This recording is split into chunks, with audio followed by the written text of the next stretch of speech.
Morning, y'all.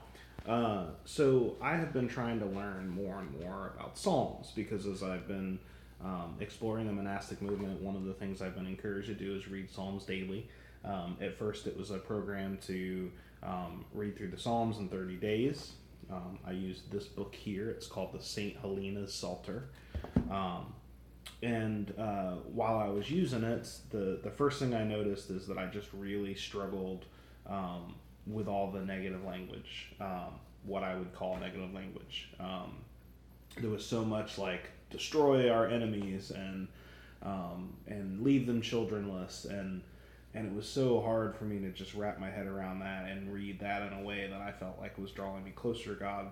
And I realized that I could view my enemies not as, people that I struggle with, but I could view it as spiritual enemies. But that took time, so I needed to slow down, and I took it down to a psalm a day.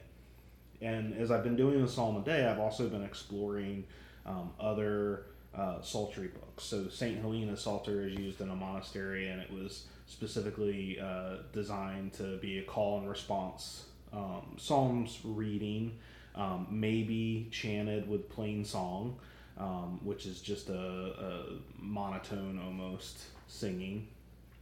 Um, but but it was interpreted in a way that took out many of the masculine pronouns so that it's more gender neutral. Um, and so I've been branching out from that and exploring other things, David's metered psalter and all kinds of neat stuff. And I'm trying to learn how to do plain song chanting. And in this exploration, I found this random book that was kind of hard to get my hands on. It's called the Book of Psalms, Poetry and Poetry.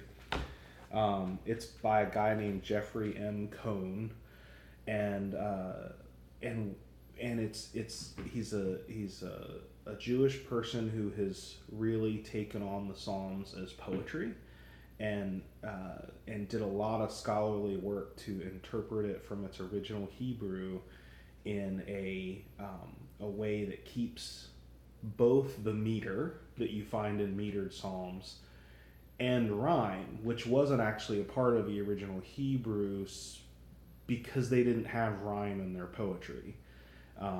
They did it differently because so many of their words rhymed anyway that it wasn't particularly beautiful, because of the way they end things and add plural or not plural, or is it feminine or masculine, and so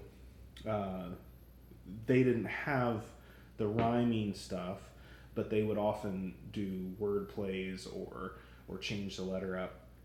Anyway, I've made this a whole lot longer than I intended to. What I really wanted to do was just expose you to one of these. So I'm going to read Psalm 128 because that's the one I was reading today. I think you'll probably hear more of these from me. Happy are all who fear the Lord, who obey his demands. Happy are you and fortunate to enjoy the toil of your hands. Like a fruitful vine, your wife shall be. She makes your home stable. Your children are like olive shoots all around your table. The man that truly fears the Lord will find blessing in that way. May he bless you out of Zion, that all your days you may see Jerusalem prosper, its success on display. Enjoy your children's children, peace on Israel each day. I love it. I think it's neat that it maintains the rhythm, and I've compared it to the English versions, and it's close. And I've done it with a bunch of the Psalms now. It absolutely conveys the meaning 100%, but does it in a way that rhymes and has rhythm and allows me to appreciate the Psalms in a new way.